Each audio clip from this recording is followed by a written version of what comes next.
Hello to all. आज हम आपकी कक्षा 12th के अध्याय प्रथम के भाग 7 के बारे में बात करेंगे। हमारे अध्ययन को आगे बढ़ाते हुए हम टॉपिक राजनीतिक व्यवस्था के बारे में अध्ययन करेंगे। आपका ये टॉपिक पेज नंबर 13 पर दिया गया है। टॉपिक क्या है हमारा, शीर्षक क्या है जिसके बारे में हम पढ़ रहे हैं, महाजनपदकालीन या वैदिक कालीन समाज की राजनीतिक व्यवस्था और उसकी क्या क्या विशेषताएं थी उसके बारे में अपन अध्ययन करेंगे।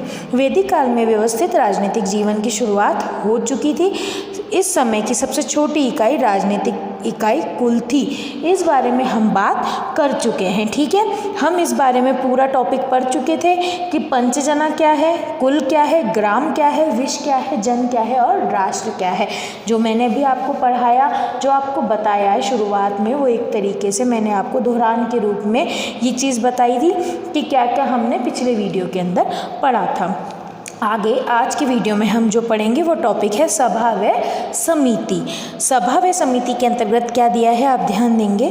ऋग्वेद व अर्थवेद दोनों ही सभा व समिति का उल्लेख मिलता है जो उस समय के राजनीतिक संगठन की महत्वपूर्ण घटना की और राजा की निरंकुशता पर अंकुश लगाने वाली संस्थाएं थी। विद्वानों के अनुसार समिति एक आम जन प्रतिनिधि सभा प्रतीत होती है जिसमें महत्वपूर्ण राजनीतिक एवं सामाजिक विषयों पर विचार किया जाता है। समिति की बैठकों में राजा भाग लेता था। यहाँ तक आप अंडरलाइन करेंगे। कहाँ से पढ़ेंगे, कहाँ से अंडरलाइन करेंगे। समिति एक आम जन की प्रतिनिधि सभा प्रतीत होती है से लेकर के भाग लेता था। इसके आगे एक और अंडरलाइन करेंगे। आपको लास्ट तक ही अंडरलाइन करना होगा, बट ब्रैकेट बना लेंगे तो अलग से शो हो जाएगा क्या चीज़ कहाँ पर कही जा रही है। समिति की तुलना में सभा छोटी संस्था थी। अब ये वाली जो चीज़ है क्या स्टार्ट हो रही है, सभा के बारे में। समिति की तुलना में सभा छोटी संस्था थी जिसमें ज्येष्ठ या विशिष्ट व्यक्ति ही भाग लेते थे। ऋग्वेद में सुजात, कुलीन या श्रेष्ठ व्यक्तियों की सभा का उल्लेख मिलता है। सभा अनुभवी, वरिष्ठ एवं प्रतिष्ठित व्यक्तियों की संस्था थी जो राजा और को परामर्श और न्याय कार्य में सहयोग करती थी। इस तरीके से हम यहाँ पर आज जो टॉपिक पढ़ रहे हैं इस विषय से संबंधित वो है सभा एवं समिति। सभा एवं समिति के बारे में हम यहाँ पर आज अध्ययन कर रहे हैं कि किस तरीके से सभा के क्या कार्य थे और समिति के क्या कार्य थे। अगर अपन इसे बांटें, इसको वर्गीकृत करें या इसके बीच के अंतर देखें तो उस आधार पर हम ये समझ पाएंगे कि दोनों थी क्या वाकई में और दोनों के बीच के मुख्य अंतर क्या रहे थे, ठीक है। जैसे इसे अपन इस तरीके से देख सकते हैं, एक तरफ हम लिख देंगे समिति और एक तरफ हम लिख देंगे सभा। ये सब कुछ आपको नोट करते हुए चलना है नोटबुक के अंदर। जैसा मैं आपको बता रही हूँ, समिति क्या थी, आम प्रतिनिधियों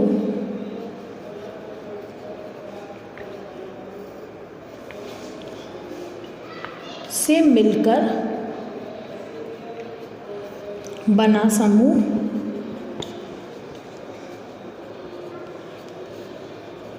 जो कि आम जन संबंधी विषयों पर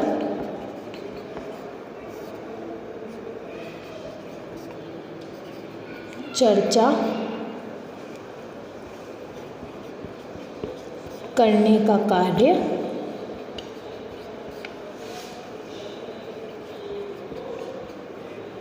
करता था, वह समिति थी।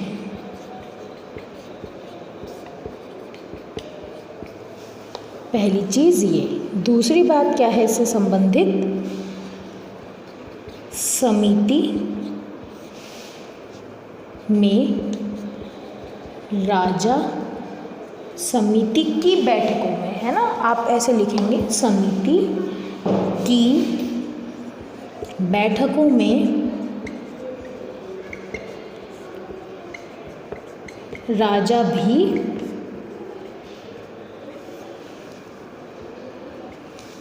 भाग लिया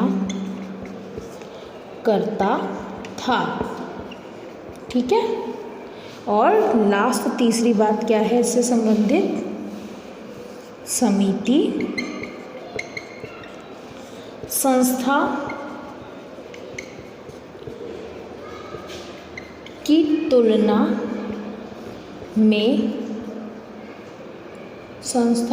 तुलना में बड़े आकार की थी।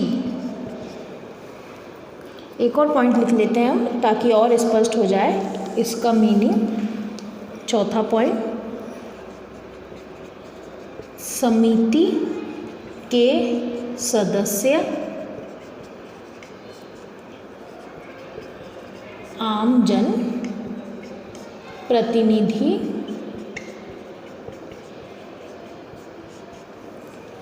थे। ठीक है, तो वैदिक काल से संबंधित एक ये महत्वपूर्ण संस्थाएं थी। सभा और समिति, ये दोनों का गठन क्यों हुआ था? ये दोनों संस्थाएं राज्य कार्यों व राजा की निरंकुशता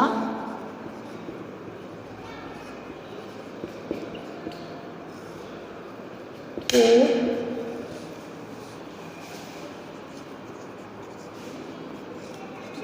नियंत्रित करने का कार्य करती थी। यदि आपसे पूछा जाए कि सभा और समिति का प्रमुख कार्य क्या था, ये राजा के कार्यों को नियंत्रित करने का कार्य करती थी और राज्य कार्यों को नियंत्रित करने का कार्य करती थी। राजा जो कि निरंकुश शक्तियां लिए हुए था, उसकी शक्तियों को नियंत्रित करने के लिए भी सभा और समिति का गठन किया गया था। समिति क्या थी? उस क्षेत्र में, एक राज्य में रहने वाले जितने भी लोग थे, है ना, आम जो लोग थे, उनके प्रतिनिधियों से मिलकर के बना हुआ एक समूह था, जिसमें आम जन से ही संबंधित कोई विषय है, कोई समस्या है, उसके बारे में चर्चा की जाती थी और वो बात राजा के सामने रखी जाती थी। इसकी बैठकों में राजा भी भाग लेता था ताकि उसे पता चल पाए कौन कौन सी समस्या है जिसे उसे हल करनी है और उसका जनता से संपर्क भी बना रहे। और अगली चीज़ क्या है? समिति का आकार संस्था की तुलना में बड़ा था। क्यों बड़ा था? क्योंकि आम जन की संख्या तो ज़्यादा होती है, तो उसके आधार पर ये आकार में भी बड़ा था। और अगला क्या है? समिति के सदस्य कौन थे? आम जन थे। यही आपको समिति के बारे में सब कुछ बता दिया। अगर केवल समिति के बारे में पूछा जाए तो आपको ये पूरा कॉलम लिख देना है। केवल सभा के बारे में पूछा जाए तो जो मैं अभी बताऊंगी वो आपको लिख देना है। और अगर दोनों के बीच में अंतर पूछें तो आपको इसी तरीके से पूरा आंसर प्रिपेयर कर लेना है। ये वाली लाइन भी लिखनी है और बाकी इस तरीके से कॉलम भी बना करके आंसर कर देना है। अब मैं आपको बताऊंगी सभा क्या थी। सभा राजा व राज्य के ज्येष्ठ कुलीन वर्गों से जुड़े सदस्यों से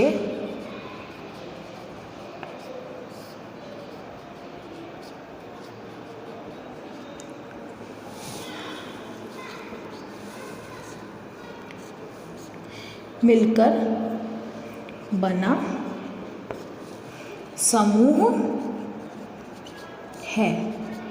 ठीक है, ये वो समूह है जिसके अंदर राजा और राजा के परिवार वाले या फिर उसके कुल वाले जो ज्येष्ठ जन है वो मिलकर के काम करते थे। ठीक है, पहला पॉइंट इसका ये है। दूसरा पॉइंट क्या है सभा का? सभा का आकार, सभा के सदस्य राजा के राजकीय कार्यों एवं न्यायिक कार्यों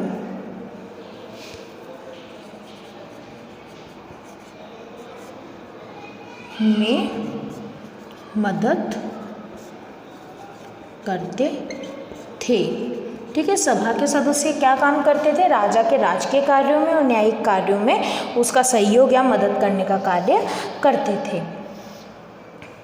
नेक्स्ट पॉइंट इसका क्या है? सभा का आकार समिति की तुलना में अपेक्षाकृत छोटा था। ठीक है, इसमें 3 ही पॉइंट लिखने हैं अपन को। सभा राजा और राज्य के कुलीन वर्गों से मिलकर के मिले हुए सदस्यों से बना हुआ समूह है। इसका क्या काम था? राजा के कार्यों में मदद करना। और जो सभा का आकार है वो समिति से छोटा हुआ करता था। ठीक है, समझ में आ गई बात? ये आपको पूरा नोट कर लेना है आपकी नोटबुक के अंदर। आगे हम चैप्टर को बढ़ाते हुए देखते हैं क्या टॉपिक दिया गया है। आगे है महाकाव्य काल। रामायण और महाभारत प्रमुख महाकाव्य थे। इधर आप अंडरलाइन कर लो। और ये बात हम जानते भी हैं, जिनसे भारतीय इतिहास और संस्कृति की जानकारी मिलती है। महाकाव्य काल में राजनीतिक व्यवस्था की काफ़ी सुदृढ़ हो चुकी थी। राजा का पद पंचानुगत था और इसके साथ देवीय सिद्धांत की भी झलक मिलती है। लेकिन राजा निरंकुश नहीं था, वह धर्म, कर्तव्य और प्रजाहित से बंधा हुआ था। राज्याभिषेक के समय राजा को धर्मपूर्वक प्रजा के पालन करने की शपथ लेनी होती थी। शारीरिक दोष होने पर बड़े पुत्र को उत्तराधिकार से वंचित किया जा सकता था। राजा की सहायता के लिए मंत्री परिषद व सभा का अस्तित्व था। महाभारत काल में मंत्री परिषद के विभाग या तीर्थ थे। इस समय कुछ गणराज्यों का उल्लेख मिलता है, जैसे कि अंधक, वृष्णि, कुरकुर, भोज प्रमुख थे। इधर आप अंडरलाइन करोगे गणराज्यों के नाम पर, और एक अंडरलाइन करोगे महाभारत काल में मंत्री परिषद के कितने आपको विभाग बताए हैं? यहाँ पर 18 विभाग बताए हैं, जिन्हें तीर्थ कहते थे। इधर अंडरलाइन करोगे। ठीक है, तो क्या था महाकाव्य काल से संबंध में? वैदिक काल में एक जो काल रहा है वो महाकाव्य काल भी रहा है। महाकाव्य काल की जानकारी हमें प्रमुख रूप से रामायण और महाभारत से ही मिलती है, जो कि हमें हमारे भारतीय इतिहास के बारे में पूरी जानकारी प्रदान करते हैं। उस समय के बारे में जब हम वो महाकाव्य पढ़ते हैं तो हमें पता चलता है कि उस समय पर जो राजा था वो प्रजा हित के लिए कार्य करता था। और राजा का पद कैसा होता था? वंशानुगत होता था, यानी कि राजा की मृत्यु के बाद उसके सबसे बड़े बेटे को वो पद मिलता था। पर यदि वो जो सबसे बड़ा बेटा है वो शारीरिक आधार पर कोई त्रुटि उसके साथ में है, अंधा, लंगड़ा, लूड़ा या फिर रोगी है, किसी प्रकार की कोई दिमागी परेशानी है, तो ज्येष्ठ पुत्र यानी बड़े पुत्र के अलावा जो सबसे बड़ा बेटा होगा उसको वो पद मिल जाएगा। इस प्रकार से ये व्यवस्था रखी थी।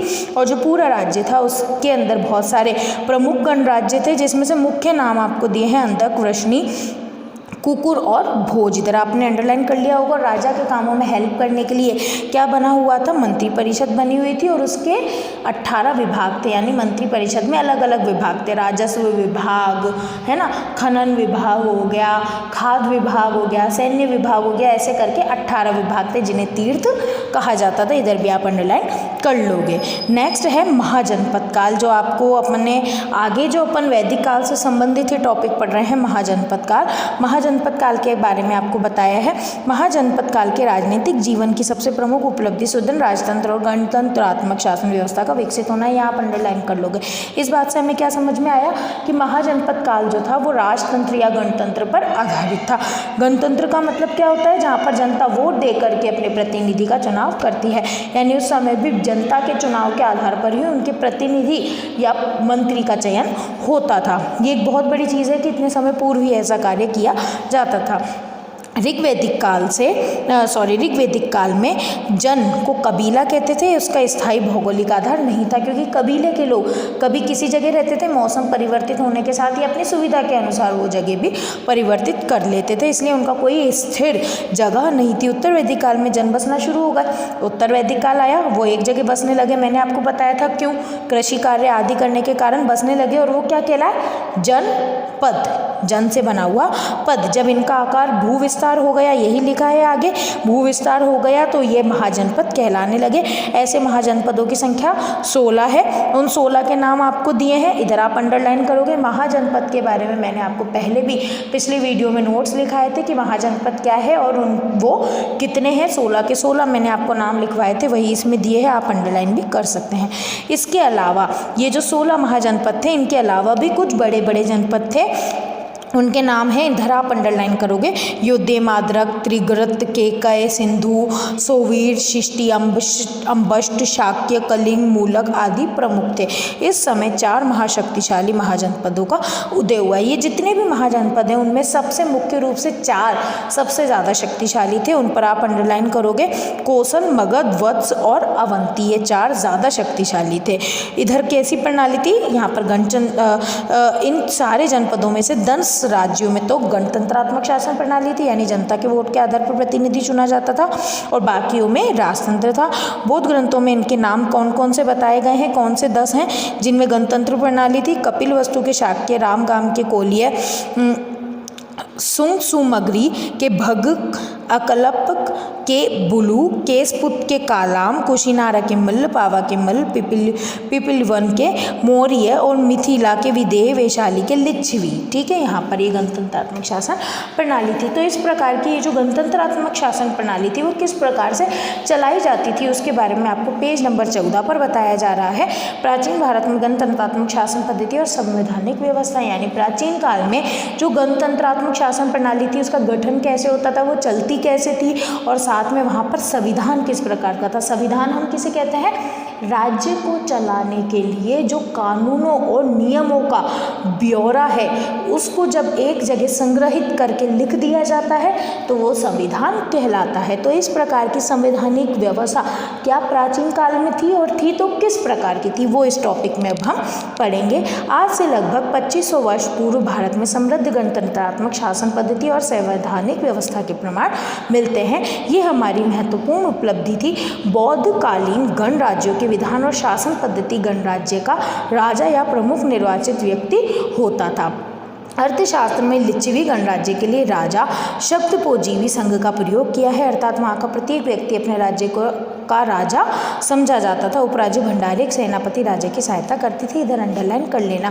गणतंत्रात्मक शासन व्यवस्था की सबसे मूल चीज़ क्या बताई है इसमें कि एक तो चुनाव जनता द्वारा होता था और जो भी जनता है वही राजा मानी जाती थी, क्योंकि उनके चुनाव के आधार पर ही शासन चलता था। और यदि उन्हें जनता को कहीं भी ऐसा पाया जाता था, कहीं भी ऐसा लगता था कि राजा सही रूप से कार्य नहीं कर रहा है, तो वहीं पर उसके राजपाट को उसके पद से हटा दिया जाता था। सभा व संस्था गणराज्यों के कुल प्रमुखों की सर्वोच्च सभा थी। ठीक है, सभा या संस्था गणराज्यों की सारे प्रमुखों की सबसे सर्वोच्च संस्था कौन सी थी, सभा। इधर आप अंडरलाइन कर लोगे, इसे संस्था भी कहा जाता था। इसमें विभिन्न विषयों पर विचार विमर्श किया जाता था और निर्णय लिया जाता था। जो अपन ने पढ़ा सभा के बारे में, जिस स्थान पर सभा की जाती थी उसे संस्थागार या संथागार कहते थे। इधर आप विशेष अंडरलाइन कर लेंगे, इस पर क्वेश्चन आता है छोटा। ठीक है, संस्थागार के सदस्यों को निश्चित क्रम में बैठना होता था। ठीक है, ये एक जगह है जहाँ पर सभा की मीटिंग हो रही है, इसे क्या कहा जा रहा है,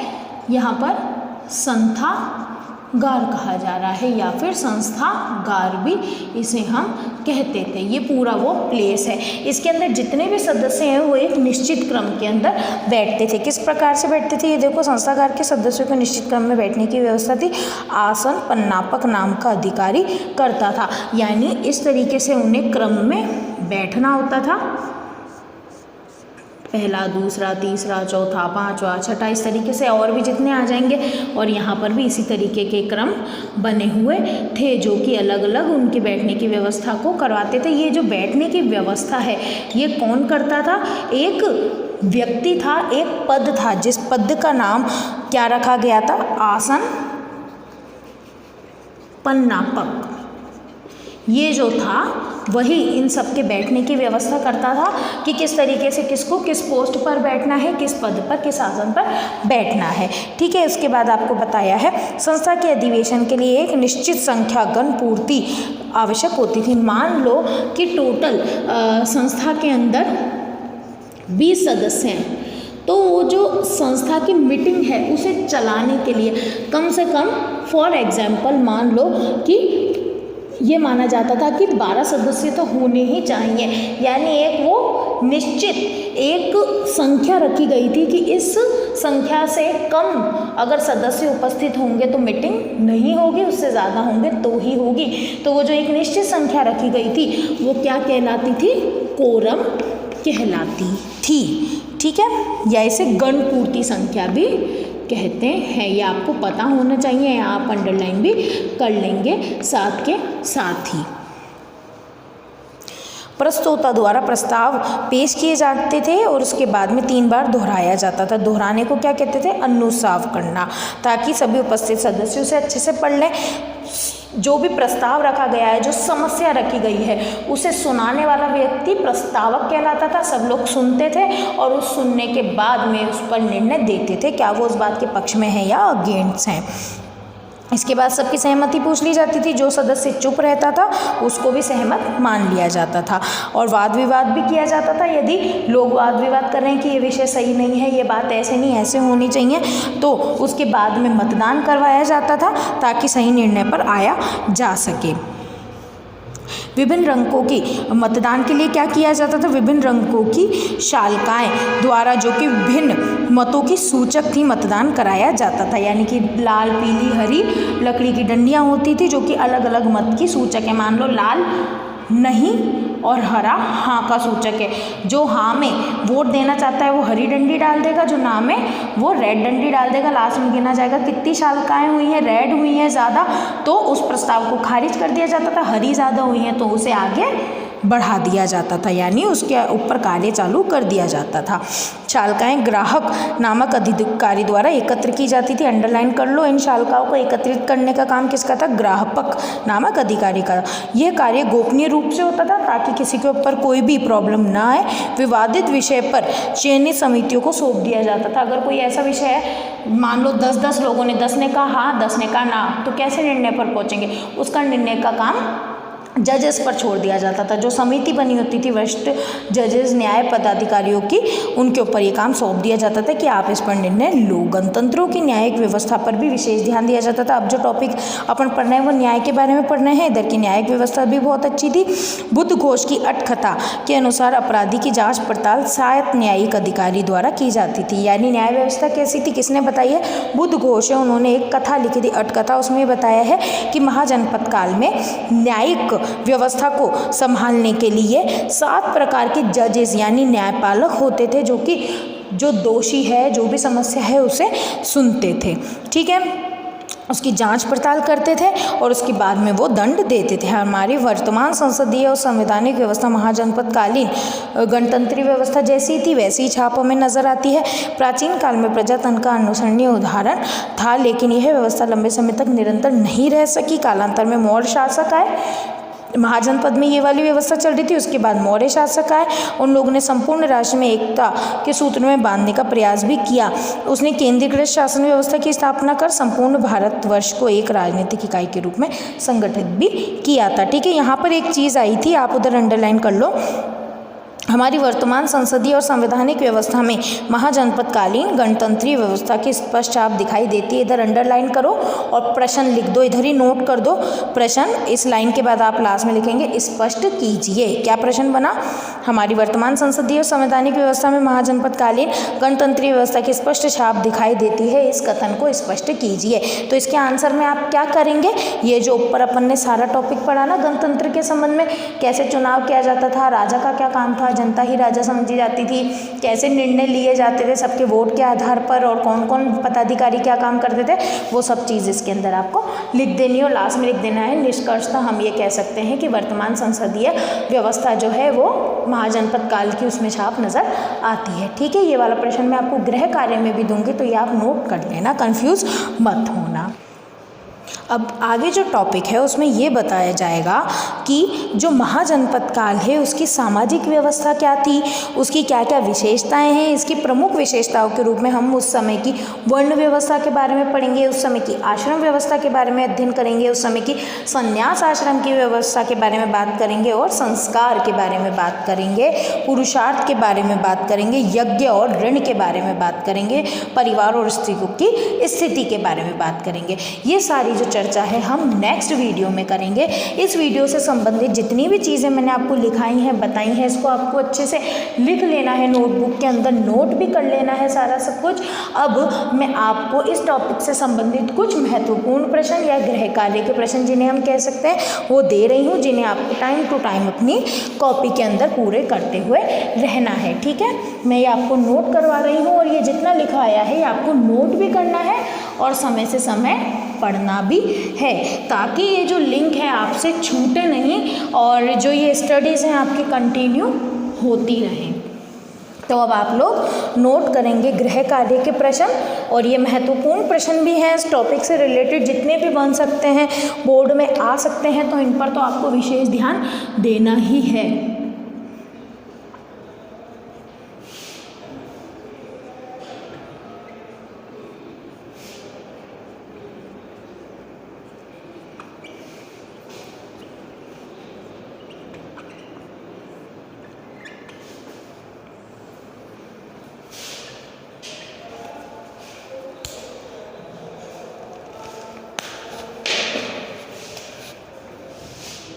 प्रश्न नंबर 1,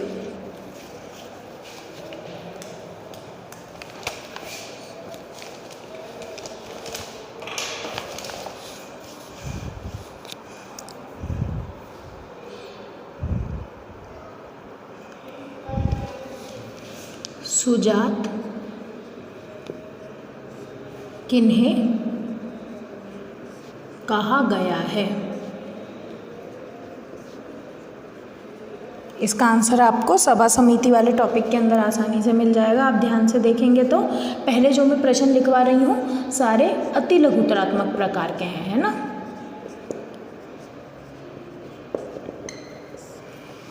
दूसरा प्रश्न है यहाँ पर, तीर्थ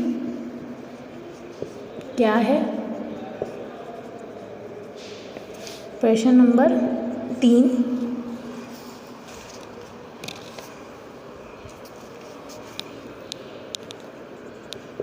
महाकाव्य कालीन प्रमुख गणराज्यों के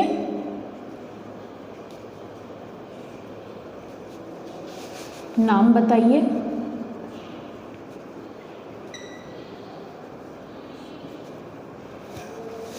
प्रश्न नंबर 4,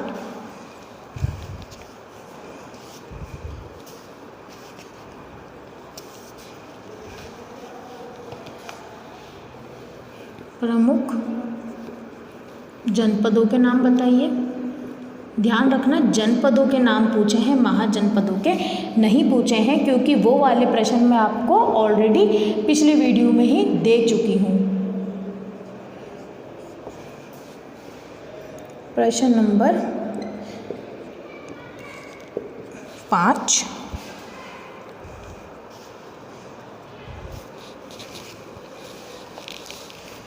संथागार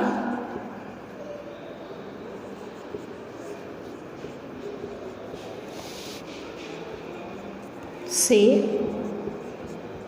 आप क्या समझते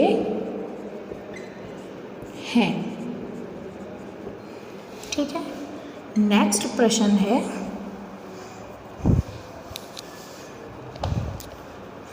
कोरम से क्या तात्पर्य है।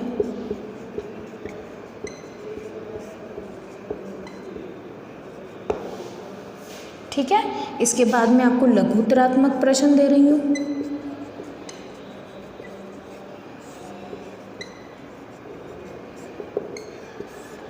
प्रश्न नंबर 7 है,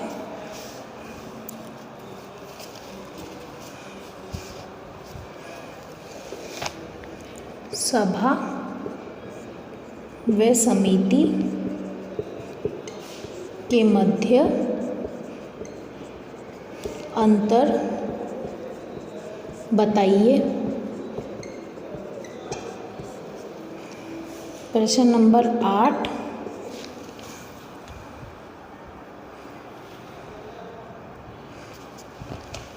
महाकाव्यकालीन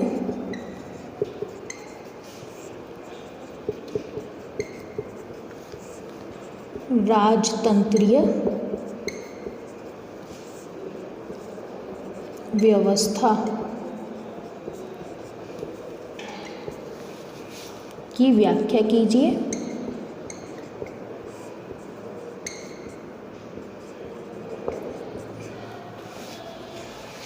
अगला प्रश्न है आपका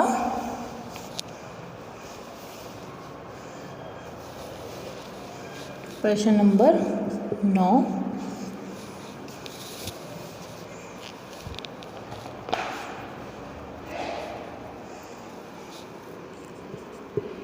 संस्थागार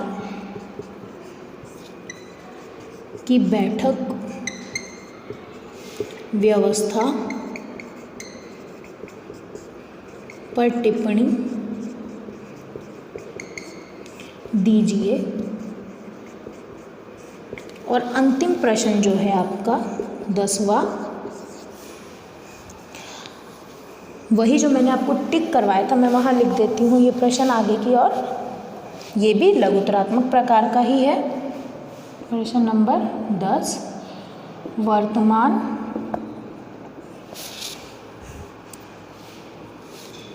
हमारी वर्तमान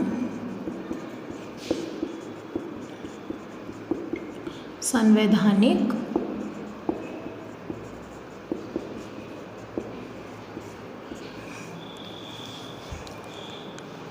एवं संसदीय व्यवस्था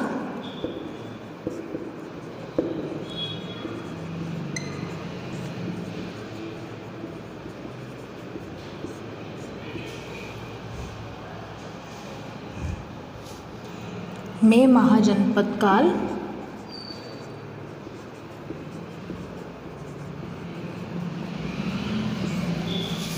की स्पष्ट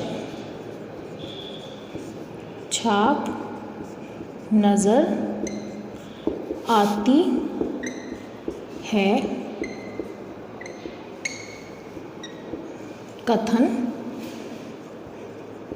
स्पष्ट कीजिए।